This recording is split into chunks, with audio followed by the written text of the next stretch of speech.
എൻ്റെ സ്വന്തം മകൾ അവൾക്കൊരു 18 വയസ്സാകുമ്പോൾ അവളെ കല്യാണം കഴിച്ച് അവളുമായി ലൈംഗിക ബന്ധത്തിൽ ഏർപ്പെടുന്നതിൽ ഇസ്ലാമിൽ സംഭവിക്കാൻ സാധ്യതയുള്ള ഒരു വിഷയത്തിൽ നിയമം പറഞ്ഞതിൻ്റെ കാരണത്താൽ ഇസ്ലാമിനെ ട്രോളിക്കൊണ്ടിരിക്കുന്ന എക്സ് മുസ്ലിംസ് അടക്കമുള്ളവരോട് തിരിച്ചങ്ങോട്ടൊരു ചോദ്യം ചോദിക്കട്ടെ.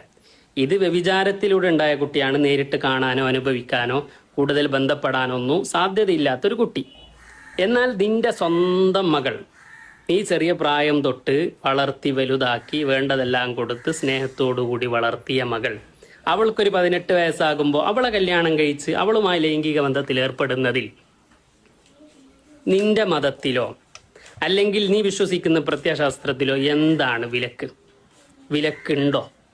നിനക്കത് പറ്റുമോ? നിന്റെ മനസ്സാക്ഷി എന്താണ് അതിനെക്കുറിച്ച് പറയുന്നത്? തെറ്റാണ് എന്നാണെങ്കിൽ എന്തിൻ്റെ അടിസ്ഥാനത്തിലാണ് അത് തെറ്റാണ് എന്ന് പറയുന്നത്? ഇങ്ങനെ 100 കണക്കിന് ചോദ്യം നിന്നോട് തിരിച്ചു ചോദിക്കാൻ കിട്ടും. ഒരൊറ്റ ഒന്നിനു പോലും തെറ്റാണ് എന്ന് മാനദണ്ഡത്തിൻ്റെ അടിസ്ഥാനത്തിൽ നിനക്ക് പറയാൻ കഴിയില്ല എന്നുള്ളതാണ് യാഥാർത്ഥ്യം. പുച്ഛം പുച്ഛം പുച്ഛം, വളരെ പുച്ഛം. ഇതൊക്കെയാണോ നിങ്ങൾ കുഞ്ഞുങ്ങളെ പഠിപ്പിക്കുന്നത്? ഉസ്താദെ, ഇതൊക്കെ കുഞ്ഞുങ്ങൾ പഠിപ്പിച്ചാൽ വളർന്നു വരുന്ന കുഞ്ഞുങ്ങളുടെ മാനസികാവസ്ഥ എന്തായിരിക്കും? പിന്നെ ഉസ്താദ് ചോദിച്ച കാര്യം, ഇസ്ലാമിൽ സംഭവിക്കാൻ ചാൻസ് ഉള്ള കാര്യത്തെക്കുറിച്ചുള്ള നിയമവശങ്ങളെക്കുറിച്ചൊക്കെ പറയുന്നു. ഇതിനകത്ത് എന്ത് കാര്യമാണ് സംഭവിക്കാൻ പോകുന്നത്? സ്വന്തം കുഞ്ഞിനെ ഒരു പിതാവ് ഇങ്ങനെ ചെയ്യുമെന്നോ, വിവാഹം കഴിക്കണമെന്നോ, കഴിക്കാൻ താല്പര്യമുള്ളവർക്ക് ഇങ്ങനെ ചെയ്യാമെന്നോ, അത് തന്നെ ആ ഒരു ചാൻസ് ഉണ്ട് എന്ന് പഠിപ്പിക്കുന്നത് തന്നെ വലിയ തെറ്റല്ലേ? പിന്നല്ലേ മറ്റു മതങ്ങളിൽ ഇങ്ങനെ ഉണ്ടോ? നിങ്ങൾക്ക് എന്ത് ന്യായീകരണമാണ് പറയാനുള്ളതെന്ന്? എന്തായാലും മറ്റുള്ള മതങ്ങളിൽ ആർക്കും ഇങ്ങനെ ഒരു ചാൻസ് ഉണ്ടെന്ന് പോലും എവിടെയും പറയുന്നില്ല. നിങ്ങൾക്ക് കഴിക്കാം, ഇങ്ങനെയാണെങ്കിൽ കഴിക്കാം എന്നുള്ള ചാൻസ് പോലും എവിടെയും പറയുന്നില്ല. ഞാൻ ഇതുവരെയും കേട്ടിട്ടില്ല. അങ്ങനെ വല്ലതും ഉണ്ടെങ്കിൽ ആരെങ്കിലും പറയട്ടെ, ഞാൻ ഇതുവരെയും കേട്ടിട്ടില്ല. ഇനി ഇതൊക്കെ എന്ന് പറഞ്ഞത് ഒരു കോമൺ സെൻസാണ്.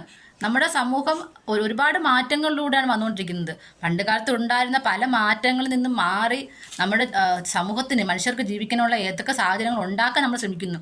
അപ്പോഴും നിങ്ങളുടെ ചിന്തകൾ ഈ ലൈംഗികതയും ആരുമായിട്ടൊക്കെ ഇതൊക്കെ ചെയ്യണമെന്നുള്ള ചിന്തയാണ് ഇപ്പോഴും. ഇതൊക്കെ മാറേണ്ട സമയമായില്ലേ? നല്ലത് പഠിപ്പിക്കൂ, മതത്തിലുള്ള നല്ല കാര്യങ്ങൾ പഠിപ്പിക്കും. അല്ലെങ്കിൽ അല്ലാതെ മക്കളുമായിട്ടും അമ്മയുമായിട്ടും ഒക്കെ ലൈംഗിക ബന്ധത്തിൽ ഏർപ്പെടുന്ന കാര്യങ്ങളല്ല കുഞ്ഞുങ്ങളെ പഠിപ്പിക്കേണ്ടത്. ഇതുപോലത്തെ കാര്യങ്ങൾ നിങ്ങൾക്ക് എങ്ങനെ വന്നിരുന്ന സമൂഹത്തിൽ പറയാൻ തോന്നുന്നു, അല്ലെങ്കിൽ എങ്ങനെ പഠിപ്പിക്കാൻ തോന്നുന്നു? ഇത് തന്നെയാണ് നിങ്ങളുടെ മതത്തിൽ ഉണ്ടാകുന്ന ഏറ്റവും വലിയ പ്രശ്നങ്ങൾ. ഇത് ചൂണ്ടിക്കാണിക്കുന്നവരെ മതവർഗീയവാദി എന്ന് പറഞ്ഞിട്ട് കാര്യമില്ല.